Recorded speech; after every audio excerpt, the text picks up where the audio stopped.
तो आज तक हम लोग क्यों पूज रहे हैं। एक 5 मिनट की कथा है, अन्य पुराण में मिली है, मैं आपके सामने शेयर कर रहा हूं, आप लोग सुने। महाराज सतयुग की बात है, एक किसान का नाम है गोवर्धन। एक किसान गोवर्धन नाम के थे। उनके माता पिता जन्म देके समाप्त हो गए। बालक परिवार ने पाल पोस के बड़ा किया। ध्यान से सुनना जरा मेरी बेटियां, जरा शांति सुनिए आप लोग। इधर बहुत खड़बड़ मचती महाराज, बहुत खड़बड़ मचती है। गोवर्धन किसान का विवाह हो गया, लेकिन गोवर्धन नाम का जो किसान था ना, वो भगवान नारायण का भक्त था। नारायण पत्नी मिल गई विपरीत। किसान के जो किसान का भाव था वो पत्नी का नहीं था। पत्नी हमेशा ताने मारती, पूजा में विरोध करती। लेकिन जो भक्त होता है ना, आप उससे कुछ कहो लेकिन करेगा वही जो उसके मन में है। ये बेचारा सहन करता पत्नी की, कुछ कहती सहन करता, जवाब नहीं देता, क्योंकि मेरी अर्धांगिनी है, मेरे साथ विवाह के आया है, आप जो कह रही ठीक है, लेकिन मेरी जो काम साधना है वो तो करूंगा। पूजा प्रतिदिन नियम से करने मंदिर जाता है। एक दिन की बात, एक गोवर्धन नाम का किसान मंदिर से लेट हो गया। वापस आते समय पत्नी उस दिन बहुत क्रोधित हो गई, गुस्सा बहुत आ गई। जो गोवर्धन किसान की जो भगवान नारायण की मूर्ति थी घर में जो स्थापित की थी, उनकी पूजा आरती करते थे घर में। इसकी पत्नी ने कहा, आज मैं देखूंगी तुम्हारे भगवान को।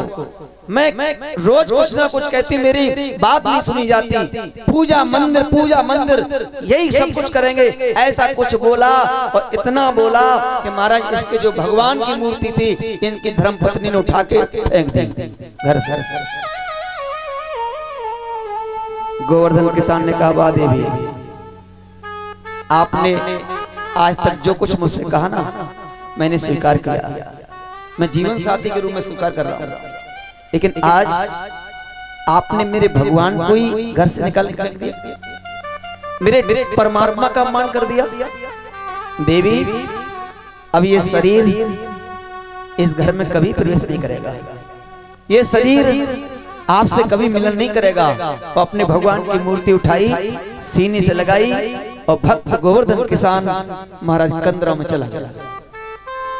और भक्त गोवर्धन किसान ने भूख प्यास को सहन करके एक पैर पर खड़े होकर ऐसी तपस्या की भगवान नारायण की कि महाराज गोवर्धन किसान जर्जर होके, यानी बूढ़ा होके गिर गया। जैसे गिरा, हमारे नारायण भगवान उसी समय प्रकट हो गए। बोले, भक्त गोवर्धन, तूने मेरे लिए सब कुछ त्याग दिया। मेरे भक्त, तूने कितनी संसार की बुराइयां सहन की हैं, अब शब्द सहन किए, और भूख प्यास सहन करके तूने मेरी भीषण तपस्या की है, और तू आज गिर गया। और जो मेरा भक्त गिरता है उसको उठाना मेरा धर्म है। निर्बल के बलराम। हे मेरे प्रिय भक्त गोवर्धन, अभी तक मैंने जिस भक्त से मैं प्रसन्न हुआ हूं, मैंने एक वरदान दिया है सबको। लेकिन मेरे भक्त गोवर्धन, मैं तुझसे इतना प्रसन्न हूं, आज मैं तुझको वचन दे रहा हूं कि तू आज मुझसे 2 वरदान मांग ले। 2 वरदान। गोवर्धन ने कहा, भगवान बड़ी कृपा की आपने, जो दास की टूटी फूटी भक्ति को स्वीकार करके साक्षात्कार करा रहे हैं आप। भगवान, अगर आप मुझसे प्रसन्न हैं और मुझे 2 वरदान देने की आपने वचन दिया है, तो मैं पहला वरदान मांग रहा हूं। मेरा पहला वरदान है, हे प्रभु, आप अपने दोनों चरण कमल मेरे सीने पर रखकर मेरे ऊपर खड़े हो जाओ। भगवान ने अपना वजन फूल जैसा किया। ए लाली बैठ जा, बीच में खड़ी है।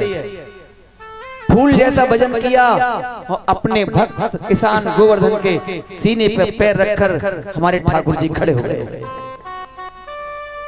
बोले, भक्त गोवर्धन, दूसरा वरदान मांग ले। भक्त ने कहा, प्रभु मेरा दूसरा वरदान यह है कि अब आप मेरे सीने से कभी नहीं उतरेंगे, अब मेरे ऊपर ही आप खड़े रहेंगे। भगवान ने कहा, वाह, मेरे ठाकुर जी ने कहा जैसी तेरी इच्छा। हमारे परमात्मा नारायण भगवान ने धीरे धीरे अपने भक्त गोवर्धन को शिला रूप में परिवर्तित किया, यानी पत्थर का बनाया। फिर हमारे ठाकुर जी नारायण धीरे धीरे पत्थर के बने और दोनों भक्त भगवान मिलकर एक पर्वत के रूप में बदल गए। समय आगे बढ़ा, धीरे धीरे सतयुग से त्रेता युग आया, वही नारायण का अवतार श्री राम के रूप में हुआ। मेरे राम जी ने अनेक लीलाएं की। एक लीला हुई उसमें जो समुद्र में पुल का निर्माण कराया गया।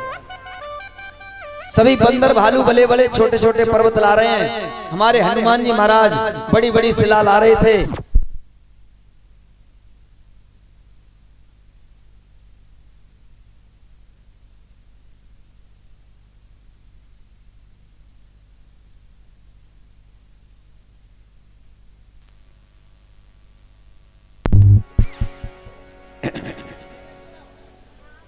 हनुमान जी महाराज बड़ी बड़ी शिला ला रहे थे। हनुमान जी महाराज धीरे धीरे इसी पर्वत के पास आ गए। हनुमान जी ने सोचा ये ठीक है, इसको ले चलूं। जैसे उठाना चाहा तो महाराज उठाने की कौन कहे, हनुमान जी महाराज से ये पर्वत हिला तक नहीं। हनुमान जी ने सोचा मैं जिस पर्वत में लात मार दूं रसातल में चला जाए, ये पर्वत मुझसे हिल भी नहीं रहा है। हनुमान जी बड़े विवेकी संत हैं। हनुमान जी समझ गए ये कोई साधारण पर्वत नहीं है, ये कोई विशेष है। तो हनुमान जी ने जबरदस्ती नहीं की, हनुमान जी ने प्रार्थना की, हे पर्वतराज आप कौन हो? मैं समझ गया आप कोई साधारण पर्वत नहीं है, आप कोई विशेष है। लेकिन पर्वतराज मैं आपको भगवान राम की सेवा में ले जाना चाहता हूँ। क्या आप राम की सेवा नहीं करना चाहते? अरे राम जी लंका पर चढ़ने के लिए पुल का निर्माण कर रहे हैं, क्या आप उनके लिए चलना नहीं चाहते? आप कौन हैं हमें बताएं, आप क्यों नहीं चलना चाहते ये भी बताएं। पर्वत से आवाज आई, हे पवन पुत्र हनुमान, मैं भक्त किसान गोवर्धन और मेरे प्रभु नारायण, हम नारायण और भक्त दोनों एक पर्वत के रूप में हैं। आप कह रहे हो कि राम की सेवा में ले जाना चाहता हूं, आप चल नहीं सकते क्या? मैं चलूंगा। मुझे बड़ी खुश हुई आपने राम का नाम लिया, लेकिन हनुमत जी एक मेरा वचन है, एक शर्त है, यदि मुझे आप यहां से उठाएं तो राम की सेवा तक पहुंचाना। ऐसा नहीं करना आप यहां से भी उठा दें, वहां भी ना पहुंचाएं, बीच में कहीं लटका दें, ऐसा ना करना मेरे साथ। हनुमान जी ने वचन दिया कि नहीं गोवर्धन, मैं तुझे राम तक की पहुंचाऊंगा। जैसे पर्वत की बात हुई, गोवर्धन ने कहा ले चलो मुझे, उठाया और हनुमान जी लेके चले। और जैसे मथुरा के सीध पे पहुंचे, अब आप लोग कहेंगे कि महाराज त्रेता में मथुरा कहां था? तो आपसे मेरा आग्रह, युग कोई सा भी चेंज हो जाए, जब प्रलय होती है तब जल ही जल हो जाता है, लेकिन ये जितने धाम है ना, धाम जहाँ भगवान अवतार लेते हैं, ये नष्ट नहीं होती है, जल में छिप जाते हैं, फिर सृष्टि होती है, फिर निकल आते हैं। आज कलकाल है, लेकिन हरिद्वार भी है, काशी भी है, वृंदावन भी है, गोवर्धन भी है, अयोध्या भी है, सब कुछ है कि नहीं? क्योंकि हर युग में हर धाम रहता है, धाम नष्ट नहीं होते। हमारे गांव नष्ट होते हैं लेकिन धाम नष्ट नहीं होते महाराज। जहाँ जीव जन्म लेता है उसे गांव कहते हैं, जहाँ परमात्मा अवतार लेता है उसे धाम कहते हैं। मथुरा था, जैसे मथुरा के सीध पे आए, उधर से संदेश आया कि जो भी बंदर भालू जहां से भी पत्थर ला रहे हैं, पर्वत ला रहे हैं, सब वहीं छोड़ दो क्योंकि पुल पूर्ण हो चुका है। हनुमान जी वचन भूल गए और मथुरा के सीध पर स्थापित कर दिया। जैसे स्थापित किया, गोवर्धन ने कहा आपने वचन दिया था राम की सेवा तक ले जाऊंगा, आप बीच में छोड़ रहे हैं। तो पर्वतराज ने हनुमान जी की टांग पकड़ ली कि अगर आप मुझे यहाँ छोड़ रहे हैं ना तो आप भी नहीं जा सकते। अब हनुमान जी चक्कर में फंस गए। हनुमान जी ने राम से प्रार्थना की हृदय से। राम जी ने कहा हे हनुमत लाल, जो कुछ हुआ है वो मेरी इच्छा से हुआ है। ये मेरा भक्त गोवर्धन किसान है, इसने मेरी बहुत तपस्या की, अपनी परिवार को छोड़कर कंदराओं में भूख प्यास सहन करके इसने मेरी तप किया है। मैं और मेरा भक्त दोनों रूप में हैं। अब मैं कुछ समय के बाद द्वापर युग में कृष्ण अवतार लूंगा। उस अवतार में मैं अनेक बाल लीलाएं करूंगा।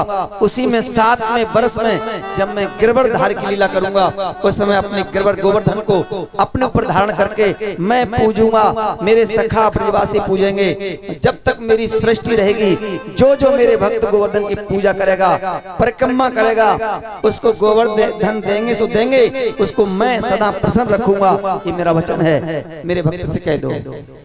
जब हनुमान जी ने सुनाया तो गोवर्धन ने फिर शांति करके वहीं रहे। इस तरह गोवर्धन भगवान एक किसान थे, लेकिन भक्ति के प्रताप से भगवान के सूप में मिल गए और इस तरह ये पर्वत बने।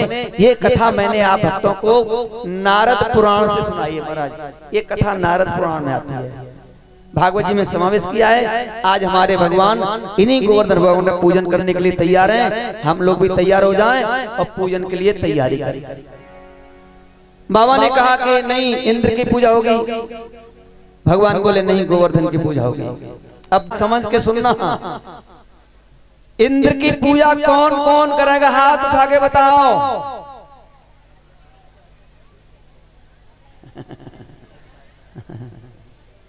कुछ लोग अरे गड़बड़ कर रहे हैं, इसलिए तो ध्यान से सुनना चाहिए। मैंने पहले दिन कहा था ना, श्रवण को नहीं मारना।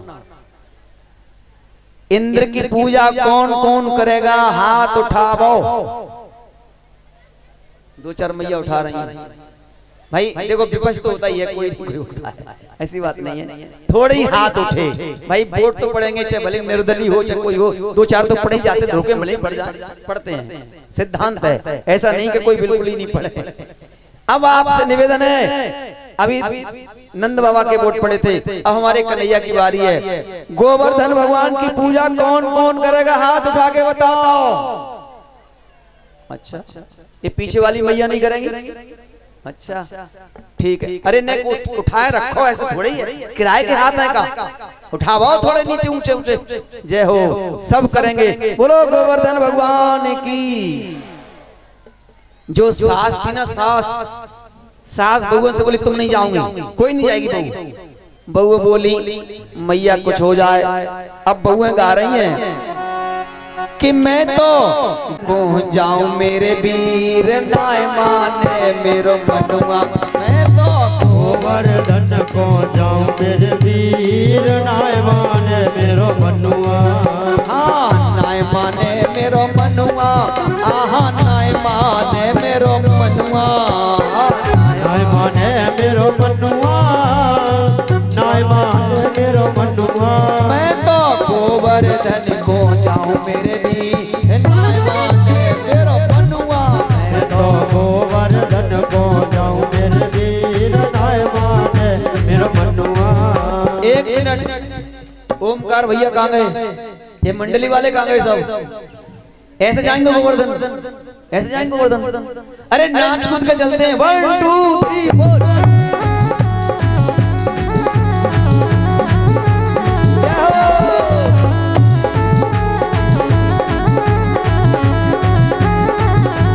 मैं तो गोवर्धन को जाऊं मेरे वीर, नाय माने मेरो मनुआ।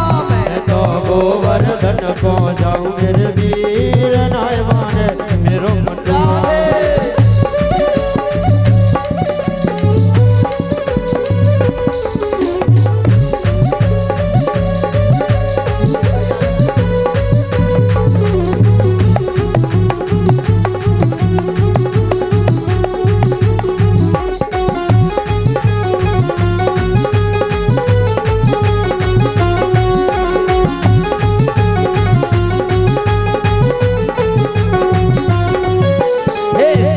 कोस की देव परिक्रमा, 7 कोस की देव परिक्रमा। अरे नाच नाच जाओ वहाँ पर। 7 कोस की देव परिक्रमा, 7 कोस की देव परिक्रमा। 7 कोस की देव परिक्रमा, 7 कोस की देव परिक्रमा। मैं तो मानसी गंगा नहाऊं मेरे वीर, नाय माने मेरो मनुआ। मैं तो गोवर्धन को जाऊं मेरे वीर, नाय माने मेरो मनुआ। राधे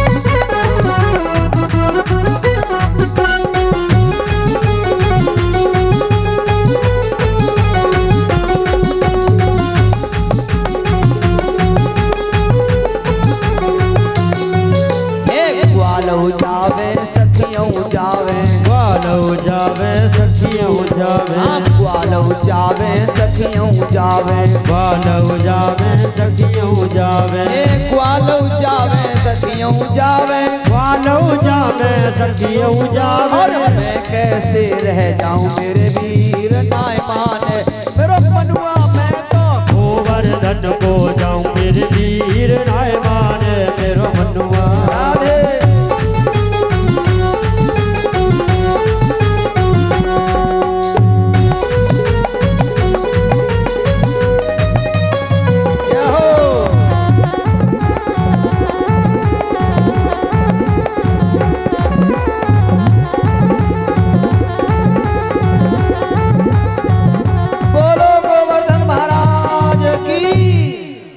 अब सब पहुंच गए।